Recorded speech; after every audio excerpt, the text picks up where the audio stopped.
नमस्कार, news India पर आप देख रहे हैं T20 वर्ल्ड कप की सबसे बड़ी कवरेज। मैं हूं आपके साथ करुण कुमार और हमारे साथ मौजूद हैं हमारे खास मेहमान सुशील दोषी, मशहूर कमेंटेटर। बहुत बहुत स्वागत यहाँ सुशील जी। और आज हम चर्चा करेंगे T20 वर्ल्ड कप में लगातार दूसरे मैच में किस तरीके से भारतीय टीम ने धमाकेदार जीत दर्ज की है। जी हां, पहले अफगानिस्तान और फिर अब स्कॉटलैंड, और इसकी वजह से सेमीफाइनल के समीकरण में उसकी उम्मीदें बची हुई हैं। किस तरीके से ये मैच हुआ, किस तरीके से भारतीय खिलाड़ियों का प्रदर्शन रहा, उस पर हम चर्चा की शुरुआत करेंगे। और सुशील जी, ऐसा लग रहा है कि ये टीम अफगानिस्तान के बाद से बदल गई है। जिस तरीके से खिलाड़ियों का बॉडी लैंग्वेज और जिस तरीके से प्रदर्शन, विराट कोहली भी कह रहे हैं कि अगर 2 ओवर का खेल पहले मैच से पाकिस्तान और उसके बाद न्यूजीलैंड में वहां होता तो फिर तो हमारे लिए नतीजा ही कुछ और होता है। हाँ, नहीं, ये बात तो है कि देखिए आखिरी मैच में जिस तरह का बॉडी लैंग्वेज जिसकी आप चर्चा कर रहे हैं, वो जो उन्होंने दिखाया वो अद्भुत था। लग रहा था कि पुरानी भारतीय टीम फिर से लौट आई। फुटवर्क सही बैठ रहा था, हाथ ठीक चल रहे थे और लग रहा था कि भारतीय टीम अपनी प्रतिष्ठा के अनुकूल खेल रही है। लेकिन ये बात भी है कि आप अगर पहले 2 मैच हारे, जैसे विराट ने खुद कहा कि उनकी बॉलिंग का आक्रमण बहुत अच्छा था और हमारी बल्लेबाजी कमजोर थी। दोनों कड़ियां जब इस तरह से जोड़ते हैं तो पता चलता है कि फर्क बहुत ज्यादा हो गया। टॉस का भी बहुत फर्क पड़ा। ये विश्व कप इस मामले में बड़ा अजीबोगरीब रहा कि रात के मैचेस जो भी हुए उसमें टॉस जो टीम जीती उसको 25% का तो फायदा खेल के पहले ही हो जाता है। स्कॉटलैंड के खिलाफ भी अगर हम टॉस नहीं जीतते तो हो सकता है कि नतीजे में कुछ फर्क पड़ता है। नहीं, स्कॉटलैंड और भारत एक तरफा जीत ऐसी नहीं हो सकती थी शायद। जो रन ये तो हो सकता है, लेकिन फिर भी दोनों के स्तर में बहुत बड़ा फर्क है। लेकिन न्यूजीलैंड और भारत जैसे बराबरी की टीम या पाकिस्तान और भारत बराबरी की टीम है, इनमें अगर 25% का फैसला पहले से ही हो जाए अगर एक के हक में टॉस के कारण, तो क्योंकि बाद में ड्यू गिर जाती थी, ओस गिर जाती थी और स्पिनर्स किसी काम के नहीं रहते थे। टप्पा खाकर गेंद जब जल्दी आती थी बैट पर, स्ट्रोक के लिए टाइमिंग ठीक बैठता था और शुरू में धीमी गति से आ रही थी। ये तमाम मुश्किलें थी, लेकिन फिर भी मैं कोई बहाना नहीं ढूंढना चाहता। मैं कहना चाहता हूं कि अगर आप खराब खेले तो खराब खेल का कोई विकल्प नहीं। अगर आप खराब खेल रहे हैं तो बड़ी टीमें आपको हर दिन पराजित करती रहेंगी। बिल्कुल, खराब नहीं खेलना है, यहाँ पर अपने खेल पर ध्यान देना है। टॉस के बॉस अगर नहीं बन पाए तो क्या हुआ। हालांकि कोहली अपने जन्मदिन पर जरूर टॉस का बॉस बनने में कामयाब रहे थे। उसके बाद देखिए नतीजा कैसे बदला, खिलाड़ियों का प्रदर्शन कैसा रहा, जरा इस पर एक नजर डाल लेते हैं। और देखिए केएल राहुल, क्या इनकी बात की जाए, जितनी भी तारीफ कीजिए वो कम है, क्योंकि सिर्फ 19 गेंद में 50 रन बनाकर आउट तो हुए, 18 गेंद पे ही 50 लगा चुके थे। और देखिए 3 लंबे सिक्सर्स लगाए हैं और 6 चौके। और रोहित शर्मा सामने हो तो दूसरी तरफ खिलाड़ी अगर इस तरीके से खेलता हुआ नजर आए तो कहा जाएगा कि इसमें निश्चित तौर पर कुछ नैसर्गिक प्रतिभा भी है। सुशील जी। हाँ, नहीं, बिल्कुल। देखिए एक कमजोर आक्रमण था, ये भी था और लक्ष्य बहुत छोटा था। देखिए इसकी पटकथा तो बॉलर्स ने लिख दी।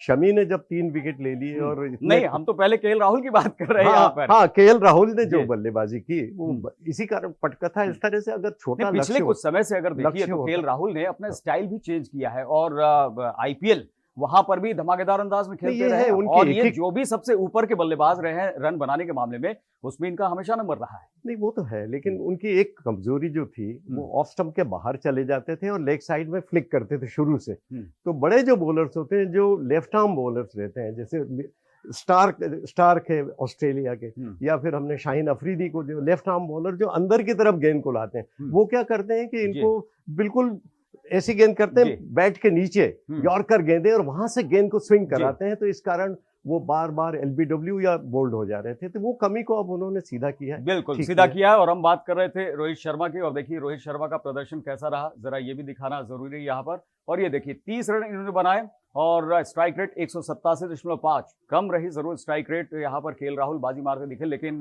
जब रोहित पिच पर होते हैं तो ऐसा लगता है कि कोई भी टारगेट, यानी पर जहां तक ये पहुंच सकते हैं वहां पर इनको कोई रोकने वाला नहीं होगा। 30 रन बनाए, 16 गेंदों का सामना किया, 5 चौके और 1 सिक्सर। और हमेशा अब विराट कोहली तो कहते हैं कि क्या प्लेइंग 11 में रोहित को नहीं रखे। और कई बार उन्होंने जब सवाल किए गए तो उन्होंने इस तरीके से उपहास के तरीके में लोगों से पूछा। जो सवाल करते हैं वो पुराना इतिहास भी नहीं देखते, क्रिकेट को कम ही समझते हैं जो इस तरह के सवाल करते हैं। क्योंकि रोहित जो है व्हाइट बॉल क्रिकेट के बादशाह कहे जाते हैं। हमने एक दिवसीय क्रिकेट में भी देखा, 2019 में उन्होंने जो धमाका किया था इंग्लैंड में जाकर, हर जगह तो उन्होंने धमाके किए हैं। और जिस तरह की बल्लेबाजी करते हैं, एक बार क्रीज पर जम जाते जाते हैं ना, एक बार नजरें उनकी टिक जाती हैं, व्यवहार समझ में आ जाता है पिच का, उसके बाद उनकी बराबरी कोई नहीं कर सकता। बिल्कुल। और व्हाइट बॉल क्रिकेट के शहंशाह, पलक झपकते जो है वो किसी भी टारगेट तक पहुंच जा सकते हैं और बल्ले से चौके और छक्का ही निकलता दिखता है। चलिए किस तरीके से और खिलाड़ियों का प्रदर्शन रहा, जरा जल्दी से इस पर नजर डाल लेते हैं। गेंदबाजों की बात करते हैं। बुमराह, यहाँ पर बुमराह जब रंग में होते हैं तो फिर ऐसा लगता है कि उनको खेलना आसान नहीं होता है। उन्होंने 2 विकेट चटकाए, 10 रन सिर्फ दिए यहाँ पर, देखिए कितनी खास बात है। इसके अलावा मोहम्मद शमी, इन्होंने 3 विकेट लिए, 3 ओवर किए, 15 रन। उनका T20 में ये बेस्ट प्रदर्शन रहा ये वर्ल्ड कप में। देखिए इकोनॉमी रेट 5 की। और साथ ही जडेजा यहाँ पर आएंगे, देखिए ये मैन ऑफ द मैच रहे। 4 ओवर 15 रन 3 विकेट। और रविंद्र जडेजा सर जी जो कहे जाते हैं, और ये ऑलराउंडर के तौर पर काफी अब सामने आ चुके हैं और एक स्थायी स्तंभ की तरह यहाँ दिखाई पड़ रहे हैं। नहीं, मुझे आपने रविंद्र जडेजा की बात की और उनका बॉलिंग का प्रदर्शन इसलिए भी अच्छा हो रहा है कि जैसा मैं अक्सर कहा भी करता हूं कमेंट्री के दौरान भी कि तेज गेंदबाज जैसे जोड़ियों में शिकार करते हैं, उसी तरह स्पिनर्स भी जोड़ियों में ही अपना दबाव बनाते हैं। अश्विन को जैसे ही लाया गया, दोनों तरफ से दबाव पड़ने लगा और जब दबाव पड़ता है तब विकेट मिलते हैं। जब ये इन दोनों का कॉम्बिनेशन था 2017 तक, देखिए किस तरीके से विकेट निकाला करते थे और अब इसके बाद टीम जो है परेशानी में दिखाई पड़ रही थी। मैन ऑफ द मैच की बात हुई यहाँ पर सुशील जी, तो लगता है कि केएल राहुल और इनके बीच में वो कंफ्यूजन की स्थिति रही होगी डिसाइड करने में।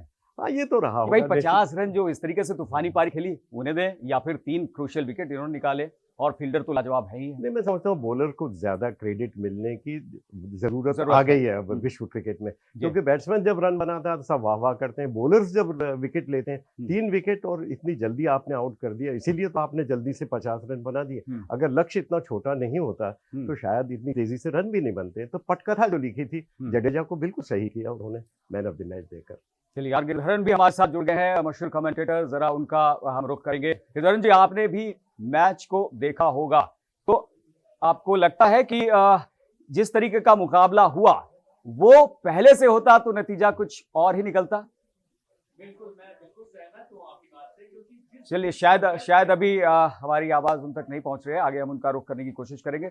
सुशील जी, आपसे ही हम जानना चाहेंगे कि अगर ये नतीजा पहले आते तो शायद हमें अब जो न्यूजीलैंड और अफगानिस्तान का मुकाबला होने वाला है इसकी तरफ देखना ही नहीं पड़ता है। ये बात तो सही है। आप भारतीय टीम देखिए अपना 100% अगर खेलती है, देखिए आप हारे जीते वो अलग बात है, लेकिन खराब खेलना और एक तरफा मुकाबला हार जाना, इस प्रतिशत भारतीय टीम के आप विश्व क्रिकेट के सिंहासन पर बैठे हैं, ऐसे वक्त इस तरह से पराजित हो जाना, ये देखिए न केवल भारतीय क्रिकेट को दहला गया, बल्कि मैं तो समझता हूँ हर क्रिकेट प्रेमी का दिल भी टूट गया। और हमें क्या, विराट कोहली और उनकी टीम को भी मालूम है कि उन्होंने वैसा प्रदर्शन नहीं किया जैसा कि करना चाहिए था, और जब करना शुरू किया तो अब लग रहा है कि ये भारतीय टीम ऐसी है। देख लीजिए ना कि किस तरीके से रन रेट है जिसकी बात हो रही थी, और ये काफी क्रूशियल भी हो सकता है। यहाँ पर देखें पॉइंट्स टेबल ग्रुप 2 की हम दिखा रहे हैं। पाकिस्तान जो सबसे ऊपर है रन रेट के मामले में वो नीचे है, बल्कि देखिए जो 4 टीमें हैं उसमें पाकिस्तान का रन रेट सबसे कम है, लेकिन मैचेस जीते हैं, यानी कि क्लोज इसके मुकाबले हुए हैं, इसकी वजह से रन रेट नहीं, लेकिन पूरे अंक इसको मिले हैं, 8 अंक हैं। न्यूजीलैंड 6 अंक है, 1.277। भारत 4 मैच में 4 अंक है, 1.619। ये 2 मैचेस है, खासतौर पर स्कॉटलैंड के बाद जो है देखिए किस तरीके से 1 के ऊपर होते हुए 1.5 के ऊपर पहुंच चुका है। और अब यहां पर आराम की स्थिति इसलिए है कि अगर अफगानिस्तान न्यूजीलैंड को हरा देती है तो फिर यहां पर जो है आसान हो सकता है ये मामला। और देखिए इसके अलावा आपको बताएं, यहां पर अफगानिस्तान जो है वो 4 मैच में 4 अंक उसके भी है, और वो तो एक समय 3.5 के आसपास से उसने शुरुआत की थी, अभी 1.481 पर है। तो एक मैच किस तरीके से तस्वीर बदल सकता है ये यहाँ पर नेट रन रेट से और इन आंकड़ों से पता चलता है। सुशील जी, हाँ बिल्कुल ठीक है। ये तो एक ये T20 का क्रिकेट का चरित्र ऐसा रहता है कि बहुत जल्दी इसमें परिस्थितियां बदल रहती हैं।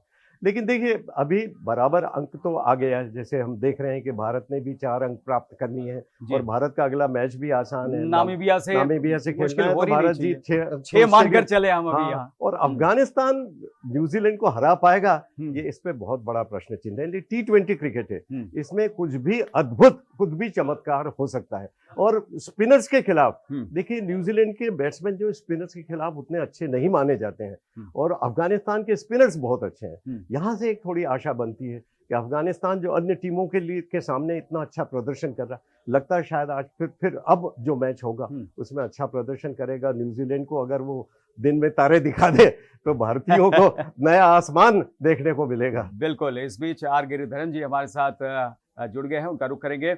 मशहूर कमेंटेटर हैं और बहुत बारीकी से मुकाबलों पर नजर रहती है। तो गिरिधरन जी, आपसे जानना चाहेंगे कि किस तरीके से इस मुकाबले को देखा जाए। नेट रन रेट हम दिखा रहे हैं कि देखिए किस तरीके से अब सबसे बेहतर, बल्कि दोनों ग्रुप्स को मिला लिया जाए तो दूसरे नंबर पर भारतीय टीम। ऐसा ही प्रदर्शन होता रहता तो अभी न्यूजीलैंड अफगानिस्तान मुकाबले की तरफ देखने की जरूरत नहीं होती, लेकिन सेमीफाइनल की रेस में हम बने हुए हैं, ये बड़ी बात।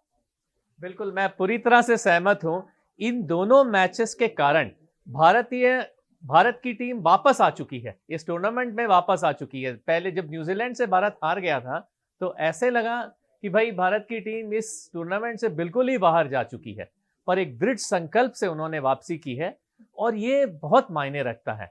और हमें ये देखना चाहिए कि खाली 2 मैच हार गए इसका ये मतलब नहीं है कि ये बहुत बेकार टीम है या इस टीम में दम नहीं है। ये टीम बहुत बढ़िया टीम है। 2 मैच भाग्य ने इनका साथ नहीं दिया, उसके कारण इस स्थिति में है। और हम अभी भी ये उम्मीद करते हैं कि कल अगर अफगानिस्तान ने न्यूजीलैंड को हरा दिया तो भारत के भी चांसेस हैं सेमीफाइनल जाने के लिए। पर ये ना भूलिए कि अगर अच्छे मार्जिन से अफगानिस्तान ने हराया तो अफगानिस्तान भी आ सकता है सेमीफाइनल में। ये एक और पहलू है इस टूर्नामेंट का जो हम सब भूल रहे हैं। बिल्कुल, अफगानिस्तान के भी चांसेस अभी बरकरार हैं। पर क्या कहेंगे? हाँ नहीं, ये बात तो सही है कि अफगानिस्तान अगर बड़ी मार्जिन से जीतता है तो वो भी तो 1.481 पर है, भारत से बहुत पीछे नहीं। लेकिन न्यूजीलैंड से बड़ी मार्जिन से तो बहुत मुश्किल। लेकिन भारत का मुकाबला नामीबिया से है तो भारत बहुत ज्यादा अंतर से भी जीत सकता है। लेकिन सबसे मुश्किल बात तो यही है कि अफगानिस्तान न्यूजीलैंड को हरा कैसे पाएगा। मैं तो समझ रहा हूँ भारतीय टीम के लिए कुछ देरी ही हो गई। ये वैसा ही है। और आपकी बात गिरिधरन जी बहुत ये गंभीर होकर सुन रहे हैं और ये भी कह रहे हैं कि अगर इन तमाम समीकरण अगर भारत के पक्ष में रहते तो आज जो है वो शायद हम पाकिस्तान वाली स्थिति में होते। गिरिधरन जी, बिल्कुल, पाकिस्तान को इस बात की दाद देनी चाहिए कि उन्होंने बेहतर टीमों को पहले हरा दिया। उन्होंने पहले भारत को हराया और फिर न्यूजीलैंड को भी हरा दिया, तो इसके लिए उनको क्रेडिट जरूर देना चाहिए। उसीलिए वो इस स्थिति में है। हमारी गलती ये हुई है कि हम दोनों बेहतर टीम से पहले हार गए और बुरी तरह से हार गए। उसके बाद बिल्कुल सही बात है कि हम काफी पीछे हैं, पर उस मार्जिन को हम कम करने की दौड़ में हैं अभी। अब देखिए कहां पहुंच पाते हैं कि नहीं मंजिल पे। बिल्कुल। सुशील जी, क्या पावर प्ले में जो शुरुआत होनी चाहिए थी वहां पर अगर अपनी रणनीति से हम काम कर रहे होते, क्योंकि कुछ चेंजेस हुए थे, वो चेंजेस वहां पर कारगर नहीं साबित हुए थे, तो वहां पर तस्वीर कुछ और बदली हुई होती, जो रणनीति हमारी थी अगर वो चल गई होती? नहीं, बहुत खराब। मैं तो समझता हूँ जिस तरह काट छांट हुई शुरू में, रोहित शर्मा पीछे गए। रोहित शर्मा इतने बड़े खिलाड़ी, लेकिन उनको पीछे किया तो इसका मतलब ये है कि वो उन पर विश्वास उतना नहीं है। वो पीछे खेल गए तीसरे नंबर पर। विराट कोहली को तीसरे नंबर पर आना चाहिए था, वो नहीं आए। तो ये एक बहुत ही उनके लिए नुकसानदायक, भारत के लिए नुकसानदायक रही। और वो ईशांत किशन को ओपनिंग में भेज दिया गया। अब देखिए, ऐसे व्यक्ति जो नया नवोदित थे, इतने प्रेशर कुकर मैच में अगर आप शुरुआत में उनको भेज देंगे तो उनका आत्मविश्वास भी टूट गया, वो जल्दी आउट हो गए। भारत पर शुरू में दबाव होगा। आप ठीक कह रहे हैं कि 6 ओवर्स का पावर प्ले, दोनों बार जो हम हारे, पावर प्ले में बहुत खराब प्रदर्शन किया। इसी कारण भारत को इस तरह घुटने टेकने पड़े पहले 2 मैचों में। आज ये हालत है कि हम सेमीफाइनल में खेलने के लिए भी लालायित बहुत मुश्किल में पड़े हुए हैं। बिल्कुल, और इसलिए स्थिति है कि हमें दूसरे मैच का इंतजार करना पड़ रहा है। गिरिधरन जी, लगातार जो है वो आप नजर बनाए रहते हैं टीमों पर, कमेंट्री भी करते रहे हैं, और अब जो स्थिति भारतीय टीम की यहाँ पर दिखाई पड़ रही है, मेंटल गेम की भी बात होती है कि जो साइकोलॉजिकल एज होना चाहिए जो भारत के पास रहता था, उसने पहले 2 मैचों में गंवा दिया। क्या उसकी तरफ से लापरवाही हुई है? क्या जो ऑस्ट्रेलिया एक वक्त थी, भारत उसकी तरफ बढ़ता हुआ दिखाई पड़ रहा था, लेकिन एक ब्रेक सा लग गया है, ड्रेसिंग रूम का माहौल जो है वो ठीक नहीं रहा, इसकी भी खूब चर्चा हुई। देखिए, इसमें मैं पूरी तरह से सहमत नहीं हूं। इसमें कभी ना कभी तो भारत को पाकिस्तान से हारना ही था। 1992 से लेके अभी तक भारत कभी भी विश्व कप मैच में पाकिस्तान से नहीं हारा। तो एक दिन ये घटना घटनी थी, तो ये घट गई, तो उस पर मैं उतना दोष नहीं देता भारतीय टीम को। पर न्यूजीलैंड के साथ बिल्कुल मैं ये कहूंगा कि एक लापरवाही सा खेला गया है। आप देखेंगे भारत ने 7 विकेट खोए उस मैच में, जिसमें से 6 विकेट डीप में कॉट आउट हुए हैं। इसका मतलब हर खिलाड़ी वही गलती दोहरा रहा था जो उसके पहले बल्लेबाज ने किया। भारत ने बिल्कुल सीखा नहीं।